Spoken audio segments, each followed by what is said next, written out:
quien les está dando permiso, entre comillas, es Dios. Tomen todo esto, o sea, lo más importante son las cosas materiales. Lo menos importante son las personas que habitan en ese lugar de Jericó, y a esas sí hay que matarlas, hay que destruirlas, hay que desecharlas. Y se toma nada más lo material. Otra vez vuelve la pregunta: ¿quién es el estafador aquí? ¿Quién es el que está arruinando el carácter del Señor aquí? ¿Es el ser humano con sus deseos de conquista, con sus deseos de matar, con sus deseos de derramar sangre, de obtener más riquezas? ¿Quién es el estafador entonces? Del canal El Reino en Parábolas. Es un privilegio estar con ustedes en esta ocasión para poder comentar algo interesante. Hoy vamos a hacer una reacción y un diálogo entre amigos sobre una temática de la escuela sabática de la Iglesia Adventista del Séptimo Día. Obviamente lo vamos a hacer con mucha sinceridad, franqueza, pero con respeto a todos nuestros hermanos adventistas. Y quiero saludar al anfitrión de esta primera parte de esta charla de amigos, que va a estar en el canal El Reino en Parábolas. Así que le doy la bienvenida a tu canal. Juan Miguel, bienvenido a tu canal. Gracias por la bienvenida a mi canal, mi hermano. Es un privilegio para mí, pues, el estar compartiendo con usted, y a la vez, pues, decir que siento mucha nostalgia el haber estudiado una lección como esta, porque ya tenía ratos de no tocar una cartilla para poder estudiarla. Pero sí, así como acabas de decir, vamos a hacerlo desde el respeto. Vamos a sacar algunos puntos importantes de lo que es la lección número 9 y de lo que es la lección número 10 en la segunda parte de mi hermano Pablo, que él le va a corresponder analizarla. Y qué más, pues, solamente decir, pues, que oremos, una pequeña oración para iniciar. Vamos a orar entonces para iniciar esta charla entre amigos. Gracias, papito, porque nos da la oportunidad de poder reunirnos a través de este medio con mi amigo Juan Miguel y con toda la audiencia del Reino en Parábolas. Te pedimos tu Espíritu Santo y tu amor para poder compartir este mensaje, esta reflexión que vamos a sacar de esta charla que vamos a tener. Gracias, mi Dios, quédate con las personas que nos ven. En el nombre de Jesús, amén. Amén. Bueno, vamos a empezar. Y normalmente cuando yo daba una escuela sabática en la iglesia, yo lo que siempre decía era: ¿alguien se aprendió el versículo de memoria?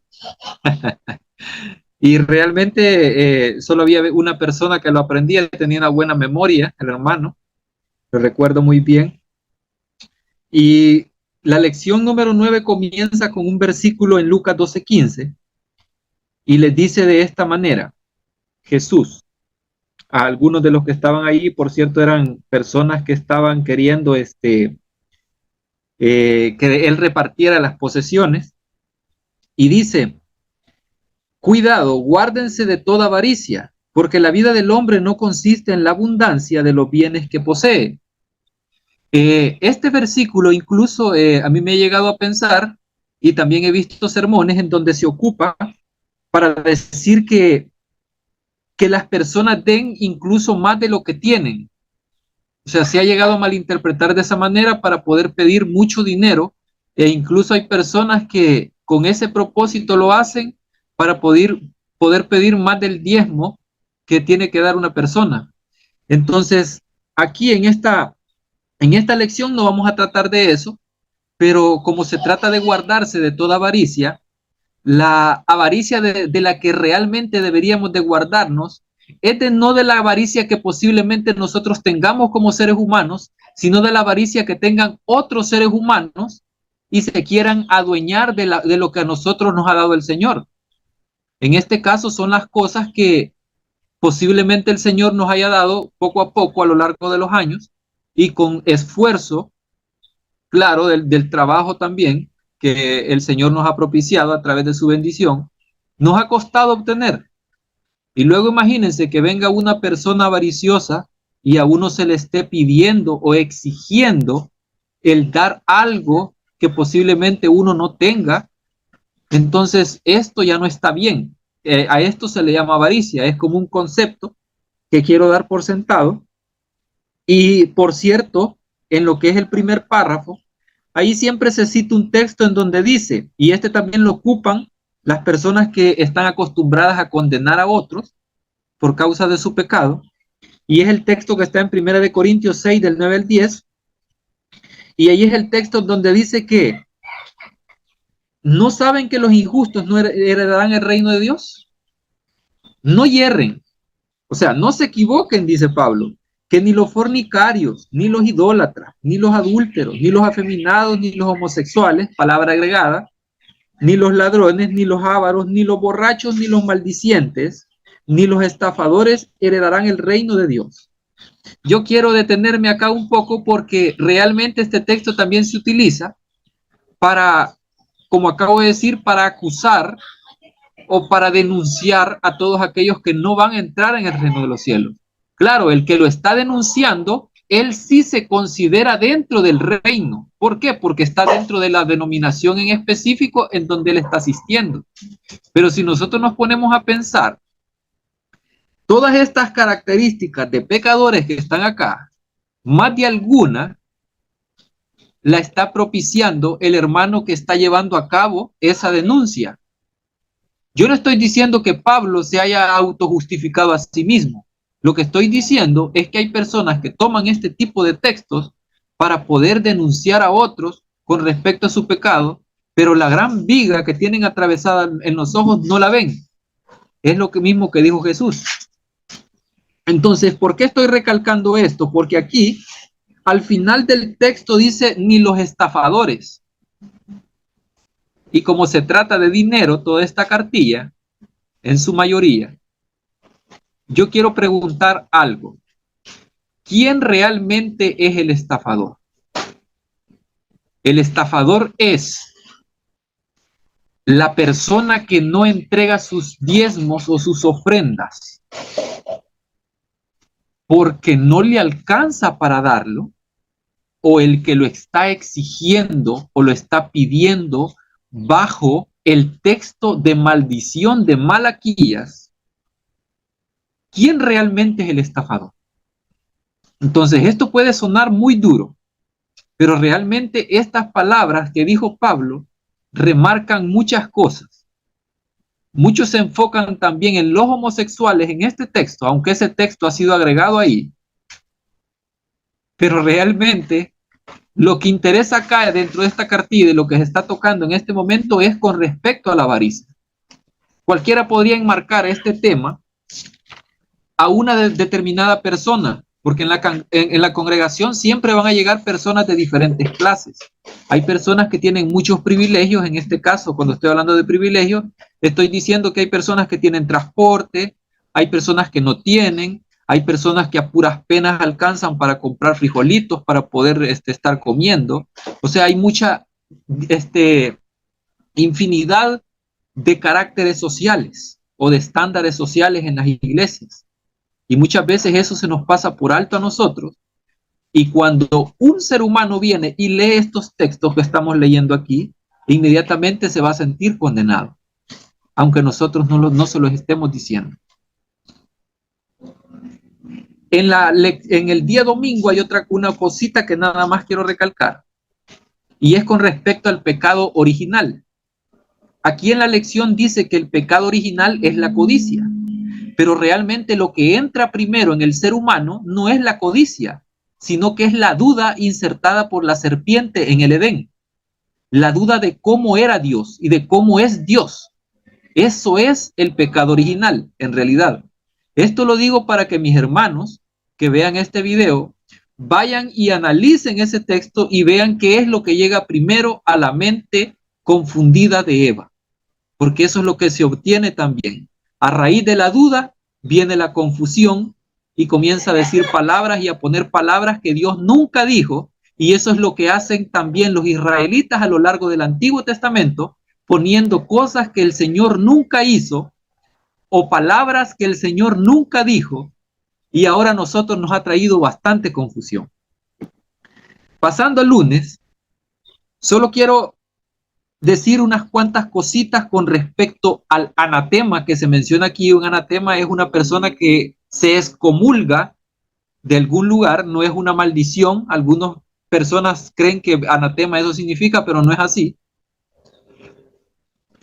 Pero se habla de una persona de que toma posesiones de este lugar y viene el Señor y se enoja con ella. Y este personaje creo que se llama Acán, me parece, en la lección.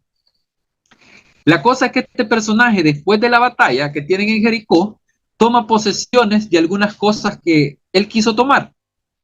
Lo interesante es que versículos anteriores es raro notar de que las cosas que son más de valor se toman para meterse en el templo y quien les está dando permiso, entre comillas, es Dios. Tomen todo esto, o sea, lo más importante son las cosas materiales. Lo menos importante son las personas que habitan en ese lugar de Jericó, y a esas sí hay que matarlas, hay que destruirlas, hay que desecharlas. Y se toma nada más lo material. Otra vez vuelve la pregunta. ¿Quién es el estafador aquí? ¿Quién es el que está arruinando el carácter del Señor aquí? ¿Es el ser humano con sus deseos de conquista, con sus deseos de matar, con sus deseos de derramar sangre, de obtener más riquezas? ¿Quién es el estafador entonces? ¿Es Dios? ¿Son los seres humanos? ¿O es Satanás detrás de las cortinas haciendo todo este mal? Ahora voy a pasar rapidito a lo que es el punto número 4, digamos, o 3, que es el caso de Judas en el día martes. Solo me faltan 2 aspectos para darle paso al hermano Pablo. Pero aquí en el caso de Judas lo que se expone es, aquí dice, el triste pensamiento que tiene Judas a raíz del perfume que derrama María en los pies del Mesías. Eso es lo que se ve. Ahora bien, yo quiero hacer una pregunta aquí y detenerme porque realmente debemos de analizar una cosa. El Evangelio de Juan, ¿por quién fue escrito? Fue escrito obviamente por Juan. Entonces, hay un versículo en específico en la Santa Cena donde el Señor le dice a Juan, fíjate que el que meta el pan conmigo en el plato, este es el que me va a entregar. Ahora la pregunta que debemos de hacernos es, ¿con qué propósito Juan pone el ejemplo de Judas? ¿Cómo es posible que Juan haya podido leer los pensamientos de Judas? Porque realmente yo no creo que lo haya dicho o sea, pudo haber dicho esas palabras, pero luego en el texto, si nosotros vamos al texto, está en Juan 12 del 1 al 8, aquí ya lo tengo listo, pero las palabras de Juan me llaman mucho la atención. En el versículo número 6 del capítulo 12. Y noten lo que dice acá. Juan Miguel, ¿puedo leer el verso? Para los Léelo, hermanos. hermano. Está bien. ¿De 6 a cuánto? Solamente el versículo 6, hermano. Ya, dice, leo de la NBI, la nueva versión internacional, dice, dijo esto, no porque se interesara por los pobres, sino porque era un ladrón, y como tenía a su cargo la bolsa del dinero, acostumbraba a robarse lo que echaba en ella. Uy, aquí vemos una acusación y también vemos que está diciendo qué es lo que pensaba Judas en ese momento por haber dicho esas palabras. O sea, Juan está asumiendo qué es lo que estaba pensando Judas al escribir este libro, este evangelio. La pregunta es con qué propósito lo hace y con qué propósito debemos de recalcar esto nosotros. O sea, porque si de juzgar se trata, Juan también estuvo en una situación en la que se le llamó hijo del trueno, o me equivoco. Es así. Entonces, Totalmente de acuerdo. entonces cada persona con diferente estatus o con diferente condición debe de ponerse en cada zapato. ¿Qué quiero decir con esto? Las personas que vayan a acusar a otra persona tienen que medirse el zapato de la otra persona para ver si les queda. Judas, así como él era, también podríamos ser nosotros. Entonces, tendríamos que ponernos los zapatos de Judas para poder ver si realmente nosotros podríamos estar en la misma condición de Judas, si podríamos vender al Señor nosotros. Entonces, cada una de estas cosas que estamos viendo las estoy recalcando porque debemos de ponernos a analizar cada una de ellas para poder sacar lo más importante. Y lo más importante no son los errores de cada personaje que están acá. Y voy a pasar a lo que es el otro caso de Ananías y Zafira. Y solo voy a mencionar dos cositas nada más. La primera es, Ananías y Zafira estaban en el primer siglo vendiendo sus cosas o sus pertenencias, o sea, eran sus cosas, eran sus bienes. La pregunta es con qué autoridad llega Pedro y comienza a acusar a estos hermanos y les dice que incluso están mintiéndole al Espíritu Santo y comienza a decirles un montón de cosas, pero no se ve el perdón por ningún lado, no se ve la misericordia tampoco. Entonces vemos a Pedro como tomando el lado del acusador ante estos hermanos por haber vendido y agarrarse unas cuantas fichitas, por haber vendido sus propios bienes. Entonces todo esto nos lleva a pensar a nosotros en quién les quitó la vida entonces a Ananías y Zafira. Porque si fue el Señor Jesús, entonces tenemos del lado de nosotros a un Señor dual, a un Señor Jesús que mintió cuando dijo que Él era todo misericordia, era todo amor, y que Él no vino a condenar al mundo sino a salvar. He ahí la diferencia. Si hubiese sido Jesús en el lugar de Pedro, yo les aseguro que les perdona. Si perdonó a la mujer adúltera, ¿cómo no iba a perdonar a estas dos personas? Pero ahí no hubo misericordia, no hubo perdón, hubo muerte, hubo asesinato en ese caso. Y para finalizar, en el día jueves, siempre de la lección número 9, se nos dice de esta manera en el primer párrafo, solamente quiero recalcar dos cositas nada más acá. La codicia es un problema del corazón, estoy de acuerdo, y al igual que el orgullo y el egoísmo, a menudo pasa desapercibida, por eso puede ser tan mortal y engañosa. Ya es bastante difícil vencer los pecados que son obvios. Y pone los ejemplos: la mentira, el adulterio, el robo, la idolatría y por último pone la transgresión del sábado. ¿Por qué leo este texto? Porque aquí hay algo bien interesante. Aquí enmarca varios pecados y los está equiparando a lo que es la codicia. Imagínense este ejemplo.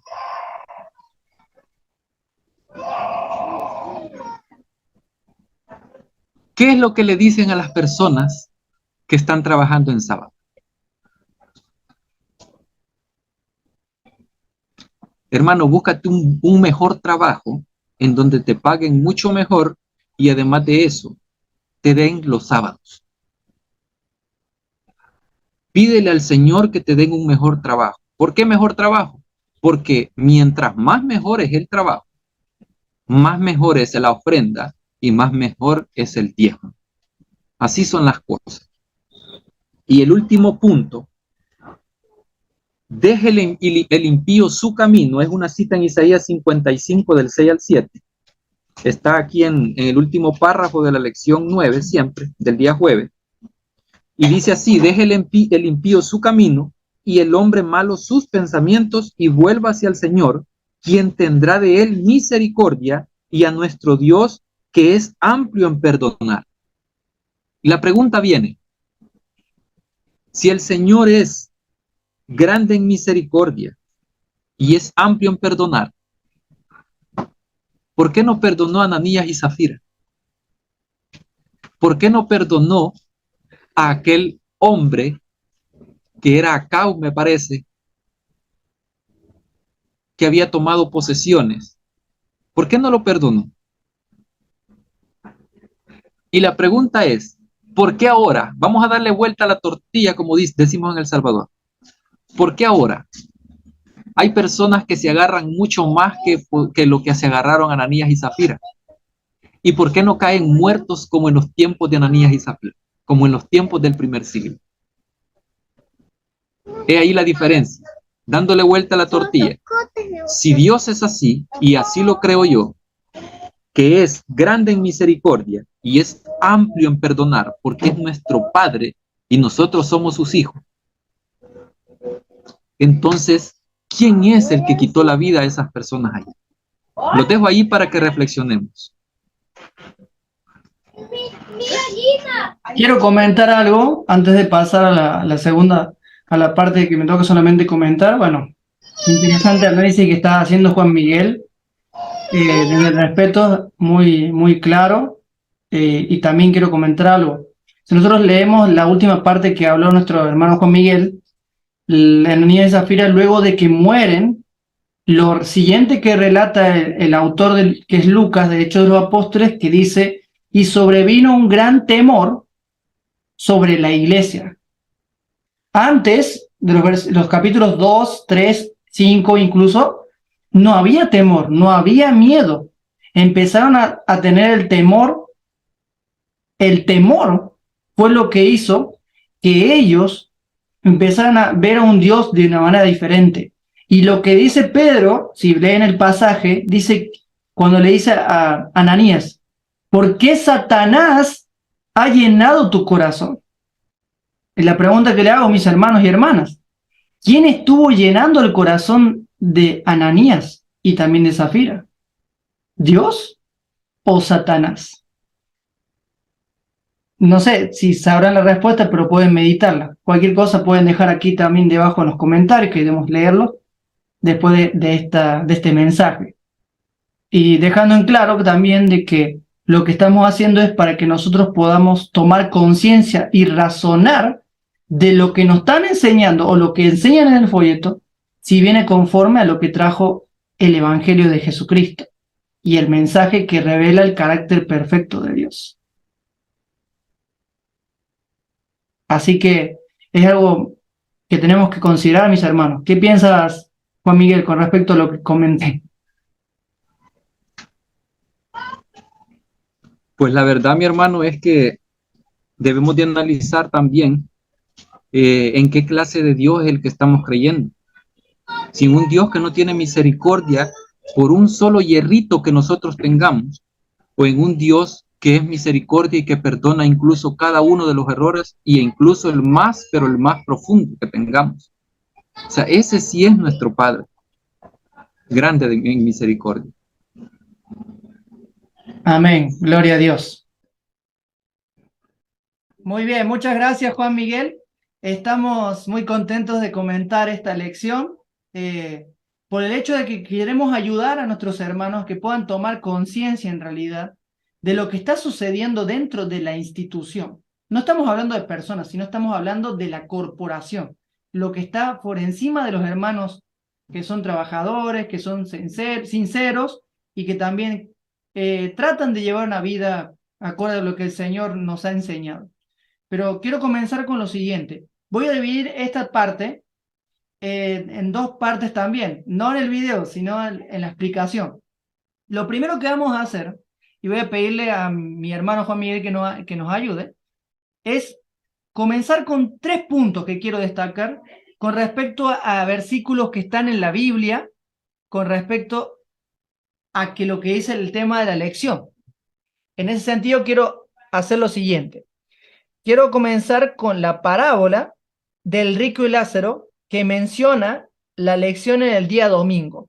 Primero vamos a hablar de la parte bíblica y luego vamos a dar a compartir pantalla y leer algunos comentarios de la misma lección. La lección 9 se titula La devolución. Es la lección que toca la semana que viene, que van a estudiar nuestros hermanos adventistas del séptimo día en su escuela sabática. Muy bien. Quiero leer primero el versículo para memorizar, que para mí, desde mi punto de vista, está sacado de contexto de lo que quiere decir, que es Apocalipsis 14:13. Y oí una voz del cielo que dijo, escribe, bienaventurados los que de aquí en adelante mueren en el Señor, sí, dice el Espíritu, para que descansen de sus fatigas y sus obras les sigan. Esto quiere decir que aquellas personas que van a morir descansan, obviamente, de sus obras. Sin embargo, el centro de esta lección es realmente hacer de que las personas que están en una edad avanzada, en la tercera edad, tomen en cuenta qué harán con sus bienes, con sus posesiones, incluso con su dinero. Pero ya vamos a comentar esto. Juan Miguel, quiero que me leas la parábola de el rico y Lázaro, Lucas 12, 16 al 21.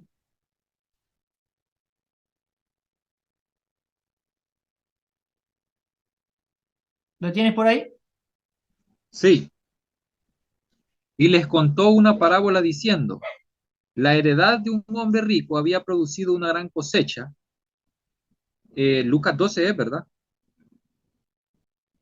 Sí, Lucas 12.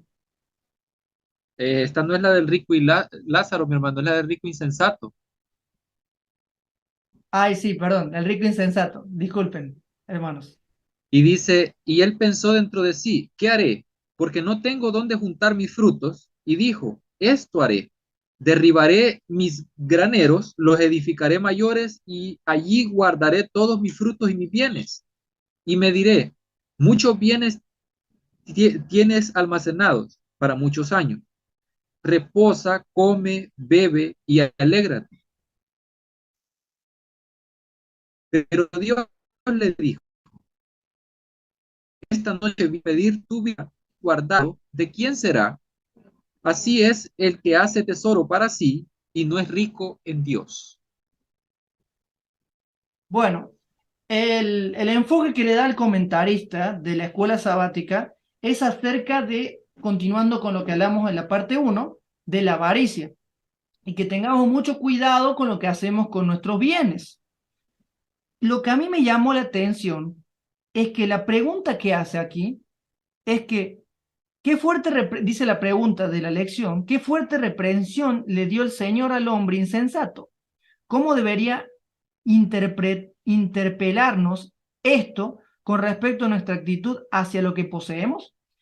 Quiero decir algo, para mí eso está correcto. Hay que tener cuidado en el sentido de que no querer acumular tantos bienes que ya sacan del centro al Señor, nuestro Señor Dios, nuestro Salvador, ¿no es cierto?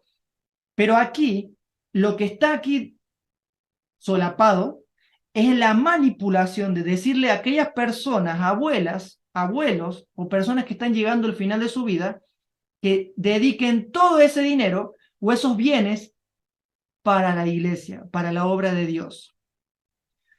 Pero eso no es la obra de Dios, queridos hermanos.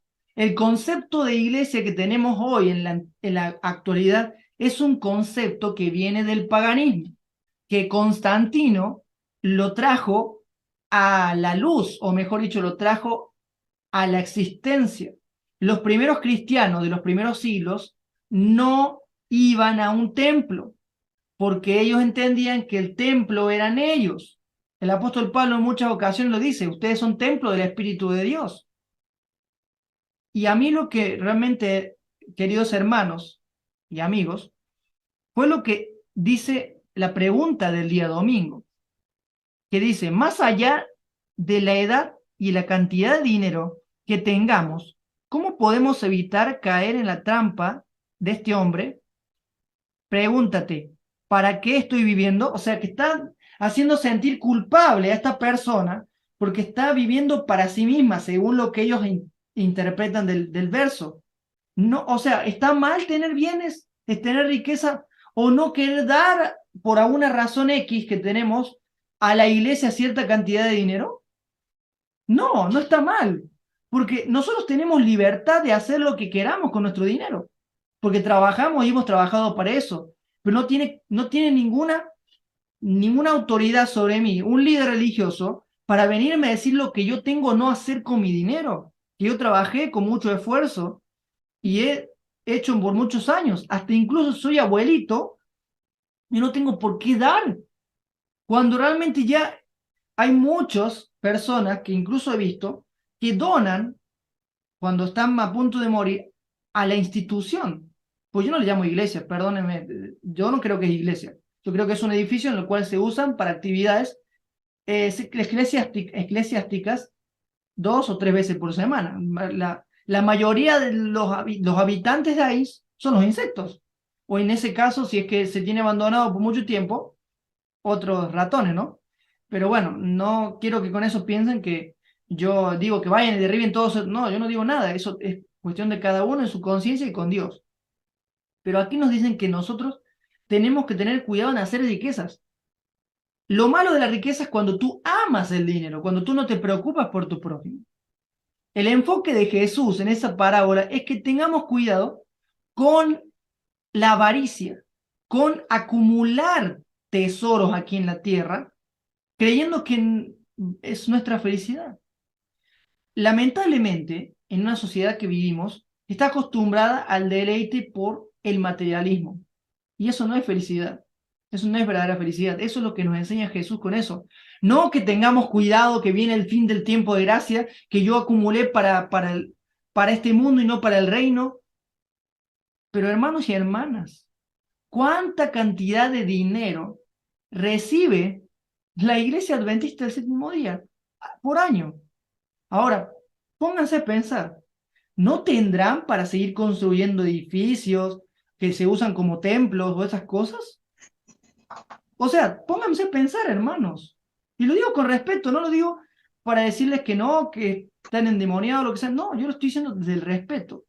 Pongámonos a pensar cuánto dinero ingresa en las arcas de la iglesia para que a mí como abuelo, estoy suponiendo, no soy abuelo, para una persona anciana le digan que tiene que dar, queridos hermanos y hermanas que tienen padres adultos de tercera edad, no le permitan a sus padres que usen ese dinerito para una institución religiosa, porque eso es sacarle lo que ellos han ganado con tanto esfuerzo y que ahora están descansando. Es una vergüenza que le quiten a esas pobres personas trabajadoras que dieron toda su vida trabajando el poco dinero que ganan, que no le alcanza ni para sus medicamentos seguramente, porque quieren ser fieles, en su sinceridad quieren ser fieles, pero en realidad están siendo manipulados por una institución mega enorme a nivel mundial que tiene millones y millones de dólares. O sea, hermanos, cuiden su plata, cuiden la bendición que Dios le da en su trabajo. No le den a su pastor. Investiguen realmente, el pastorado es una tradición, como muchas tradiciones que hoy en día tienen las religiones. Les recomiendo la lectura del libro Paganismo y su Cristianismo, que en el canal la hemos mencionado en algunos estudios, debajo de esta descripción de este video. Les voy a dejar nuevamente para que los que no puedan ver, los que no hayan visto todavía, ¿es la iglesia un edificio? Ahí presentamos muchas evidencias sobre este tema. Bueno, vamos al punto número 2. Antes del punto número 2, quiero destacar una cosa. Mateo 24 se ha aplicado muy mal al tiempo final. Pero Mateo 24, su cumplimiento es la destrucción de Jerusalén y los eventos que preceden a ella. Lean Lucas 21, queridos hermanos y hermanas, y van a ver que Jesús les enseñó lo que iba a pasar con el templo y todas las tradiciones que ellos tenían, porque ellos le vivían haciendo la guerra a los romanos, y por eso fue que perecieron. No es la segunda venida, sino es la destrucción de Jerusalén. Dejen de vivir con miedo, hermanos y hermanas. Estamos en Cristo. Disfrutemos de la salvación que nos ha dado el Señor Jesús. Gócense en la salvación. Bueno, avanzamos. Punto número 2. Proverbios 27:27. En la lección se toca Proverbios 27:27 en el día martes, hablando de las necesidades personales. Vamos a leerlo. Proverbios 27:23 al 27. Vamos a leerlo.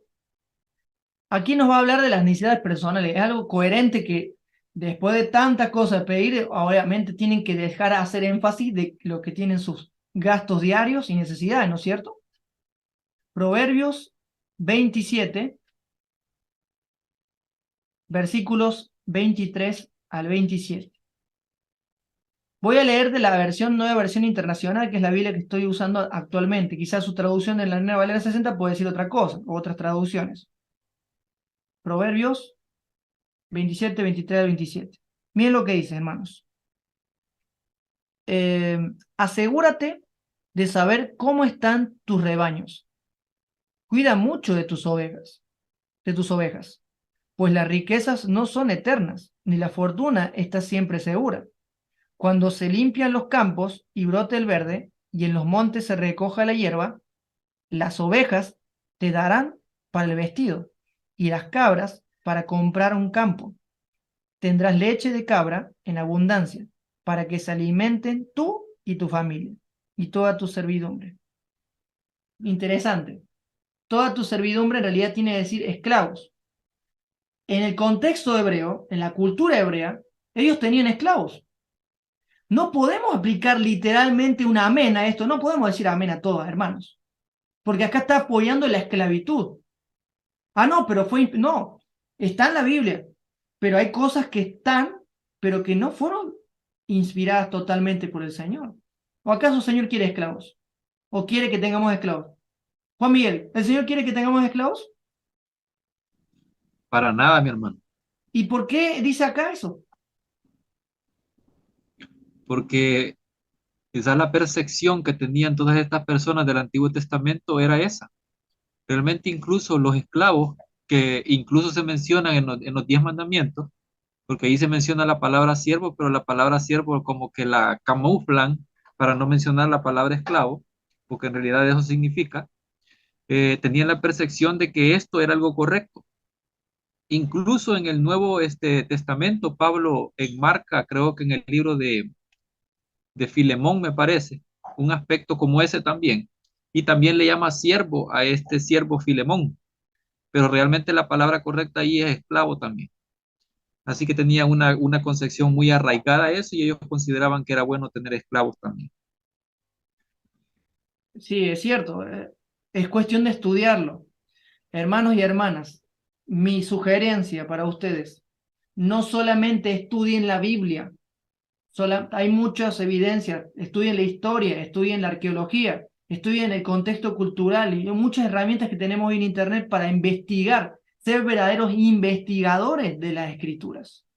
No solamente oidores y decir todo amén, porque así no nos dejan que nosotros podamos descubrir la verdad por nosotros mismos. Jesús nos llamó para ser pensadores, no para ser solamente oidores de las escrituras.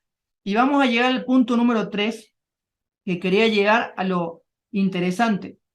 Y esto quiero que me ayudes, Juan Miguel, ¿te parece? Vamos a leer los dos. Tú quiero que busques Primera de Timoteo, Primera de Timoteo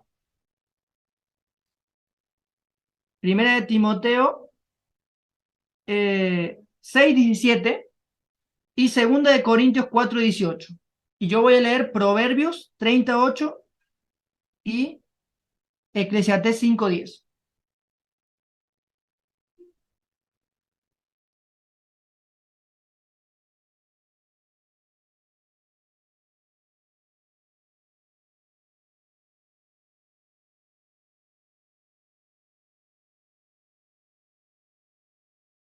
Está tu micrófono desactivado. A los ricos de este siglo manda que no sean altivos ni pongan la esperanza en la incertidumbre de las riquezas, sino en el Dios vivo que nos da todas las cosas en abundancia para que las disfrutemos. ¿Cuál era el otro, mi amor? Puedes leer el siguiente verso que es 2 Corintios 4:18. Segunda de Corintios.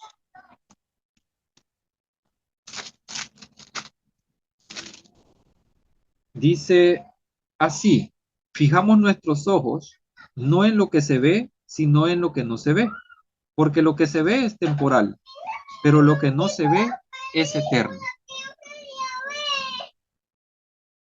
Bueno, voy a comentar un poquito. Estamos tocando lo que dice la lección en el día miércoles, que es caridad en el hecho de muerte. En eso estoy de acuerdo, de que tenemos que ser generosos a las personas que tienen menos recursos que nosotros.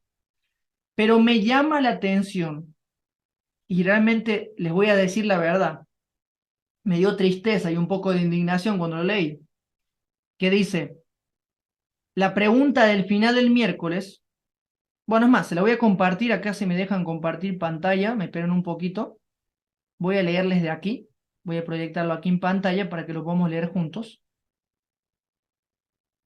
A ver ahí, un ratito. ¿Me ven ahí? ¿Se ve ahí, Juan Miguel? Sí se ve, Bien, ese es el título de la lección, ¿no es cierto? así es. La devolución. ¿Por qué? ¿Qué tenemos que devolver? La pregunta. ¿Nosotros tenemos que devolver algo? Bueno, vamos a ir entonces viendo más abajo, aquí. Vamos a avanzar al día miércoles. Perdón, día miércoles, sí. Martes. Ahí estamos en el día lunes. Martes, miércoles. Caridad en el lecho de muerte. ¿Sí? Quiero que vean la pregunta del final, que es lo que yo les quiero mostrar ahora. Quiero poner un poco de zoom, a ver si puede ver. Léemela, por favor, Juan Miguel, para que todos los hermanos que están escuchando. Dice, ¿por qué debemos tener mucho cuidado en cómo justificamos el uso de cualquier bendición material que tengamos? Hermanos y hermanas, aquí el autor de la lección está diciendo que tengamos cuidado. ¿En qué? ¿Cómo justificamos? O sea que tenemos que justificar a la denominación cómo usamos nuestros bienes. Porque eso es lo que está queriendo decir. No sé qué entiendes tú, Juan Miguel. Sí, la verdad es que aquí en El Salvador hay una denominación en particular, no voy a decir el nombre, pero no es mi propósito el ponerles en mal, pero hay una denominación que hasta te piden lo que es el estado de cuenta bancaria y además de eso te piden planilla para ver cuánto de diezmo te toca dar cada mes. Entonces tiene que justificar incluso cada cosa en la que ha gastado en todo eso, o sea, tiene que llevar toda esa contabilidad de ellos y realmente eso sí agobia a las personas y muchos ahí van, ¿verdad? Pero yo siento que no están muy bien, que digamos, porque a nadie le gusta estar en esas condiciones de como que los están investigando, ¿verdad? Muy feo es. Totalmente. Hermanos, ¿qué son la Interpol que quieren saber de tus cosas? Hermano y hermana, cuando te vengan y te manipulen de esa manera, huye. Huye, hermano. Esto no va, esto va más allá de las creencias, de las doctrinas. Esto va más allá. Esto, hermano y hermana, es manipulación para sacarte tu dinero, para que ellos puedan seguir con sus proyectos, sus templos y demás, y sus agendas eclesiásticas. Yo realmente estoy tratando de hablar desde el respeto nuevamente, ¿no? Pero hay bastantes seres humanos adentro que son unas personas que se están aprovechando de la necesidad humana. Hemos pasado una pandemia que muchas personas perdieron el empleo y les toca trabajar en sábado, y porque trabajan en sábado le dicen que están pecando. O sea, ¿hasta dónde se ha visto eso? O sea, no podemos seguir así, hermanos y hermanas. Esto sí, hermano, esto sí, quiero mencionarlo. Antes de comentar los versículos, yo le voy a comentar los versículos, pero tienen que ver mucho acerca de solapadamente cómo nos explican, cómo tenemos que justificar nuestros bienes. O sea que nosotros no somos dueños de nuestro dinero, le pertenece a Dios, pero Dios para ellos es la iglesia o la denominación, entre comillas, Dios.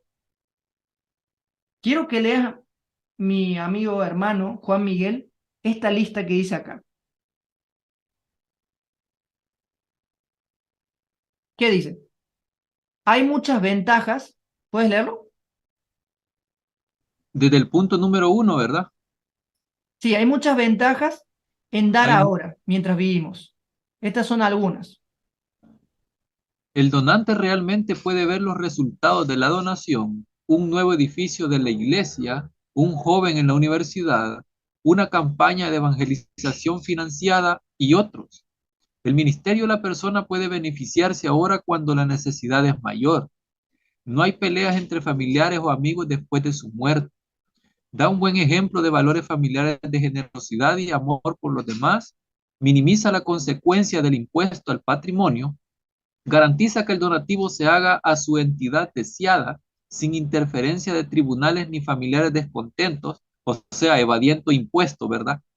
Demuestra que el corazón del donante ha sido cambiado del egoísmo al altruismo, almacena tesoros en el cielo. Solo quiero decir algo un poquito más ahí. En el primer siglo, en el libro de Hechos se dice que no había ningún hermano con necesidad. ¿Y por qué no lo había? Porque todos estos que estaban ahí, estos que eran hermanos y confraternizaban, no en un edificio en sí, sino que en donde ellos iban, allí iban todos. O sea, todas estas personas no tenían ninguna necesidad porque todos se ayudaban mutuamente con las donaciones o las entregas que los hermanos hacían de acuerdo a las ventas que hacían de algunos bienes que tenían. En este tiempo, si nos ponemos a pensar y hacerles la pregunta a lo que es la asociación general, la pregunta es, ¿cuánta necesidad tienen si hacen una encuesta a nivel mundial? ¿Cuánta necesidad tienen los hermanos que son parte de su congregación? ¿Cuánta necesidad hay?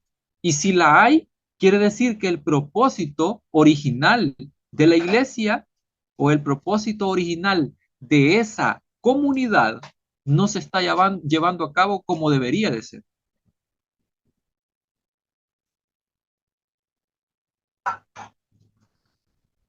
Eso es terrible y triste también. Hermanos, están manipulándolos solapadamente. Hermanos que son de edad avanzada. Hermanito, hermanita, tengan mucho cuidado. Esto va más allá de sus creencias o doctrinas. Le están queriendo sacar su plata. Mire, dice que usted tiene que donar sí o sí a la iglesia o para la construcción del edificio. ¿Para qué quieren tanto edificio? ¿Alguien se ha puesto a mirar los nuevos modelos de iglesias adventistas del séptimo día? En su fachada del frente hay mármol, plata y oro. No me digan que no es oro, porque no puede ser o plata pintada, pero mármol, el mármol, hermanos, es carísimo. El metro cuadrado de mármol es carísimo. ¿Por qué tanto lujo si Jesús dijo en su palabra, el Hijo del Hombre no tiene dónde reclinar su cabeza? No hagan tesoros en el cielo. ¿Qué están no hagan, perdón, no hagan tesoros en la tierra, sino en el cielo. Hermanos, ¿qué está pasando con nosotros? ¿Qué está pasando que no nos damos cuenta? ¿Acaso el enemigo nos ha cegado a tal punto de no poder ver esas cosas? No, acá pueden decir, estás atacando, le dice al Adventista. No estoy atacando, estoy levantando mi voz en reclamo y denuncia por la injusticia que están haciendo con sus miembros, con la injusticia que están haciendo con los abuelos que están ahí, que han dedicado toda su vida a trabajar y a servir a la iglesia y encima le quieren sacar más dinero? ¿Dónde está el amor? ¿Dónde está el amor? ¿Dónde están las enseñanzas que Cristo dejó? ¿Dónde están? O sea, tienen que dar todo el tiempo, hasta el último centavo, porque si no Dios te castiga, Dios te maldice. Por favor, hermanos. Por favor, hermanas. No, hermanos. Esto va más allá. Yo les voy a decir de lo personal. Yo me abstuve de hacer videos de cortos de short comentando la escuela sabática porque me tomé el trabajo de hacer dos estudios, parte 1, parte 2 sobre el diezmo, para que puedan abrir la mente y puedan pensar de que no le están dando su plata a Dios. Dios no tiene un banco celestial en el cual se llena de dinero. Dios no tiene un ángel que es contador que lleva la plata y se la lleva al cielo. No. Eso es un engaño.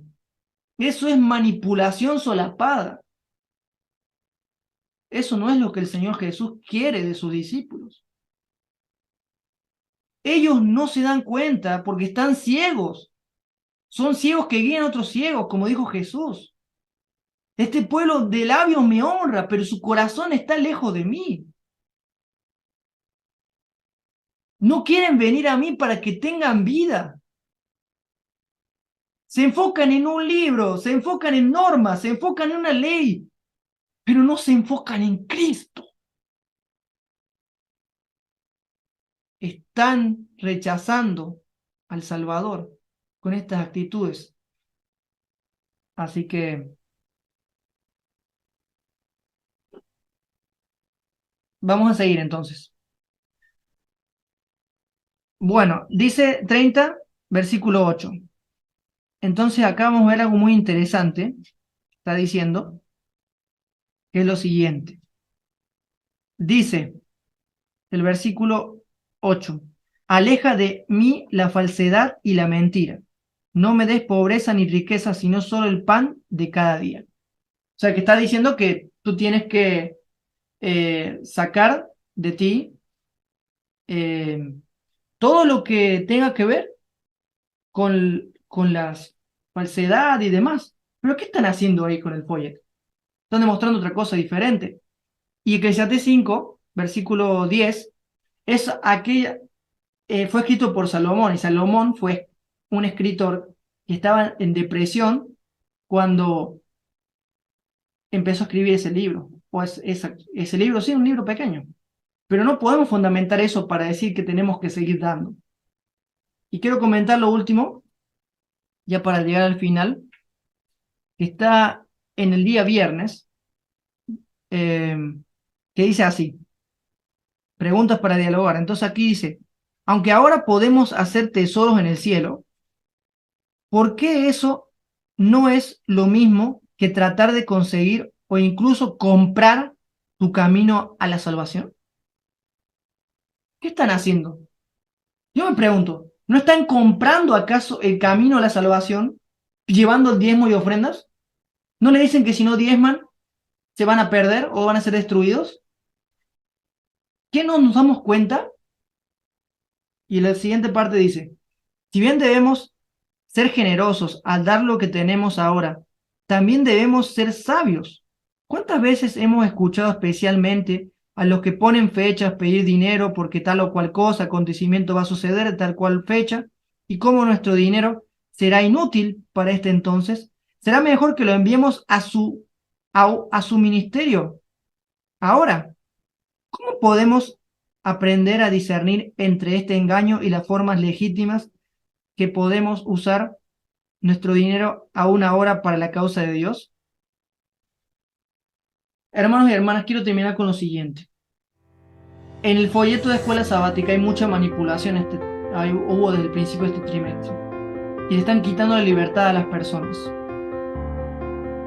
Mi recomendación es la siguiente: oren a Dios, pidan sabiduría, no se dejen manipular por un folleto de escuela sabática, que lo menos que está enseñando ahora es lo que quiere apuntar, porque la obra del Señor no es construir edificios, no es hacer campañas evangelísticas, no es construir sanatorios y todas esas cosas.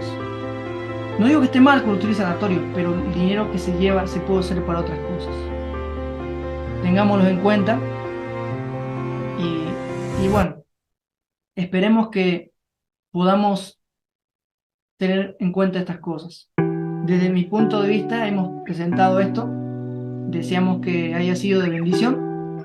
Nuestro hermano Juan Miguel no pudo seguir con la reunión, pero le agradecemos por haber participado con nosotros, así que muchas gracias. Y si te has quedado hasta el final, te pedimos que puedas darnos para compartir este video y para que sigan recomendándolo. Puedes dejarnos un like y también puedas suscribirte al canal para poder ver otras temáticas.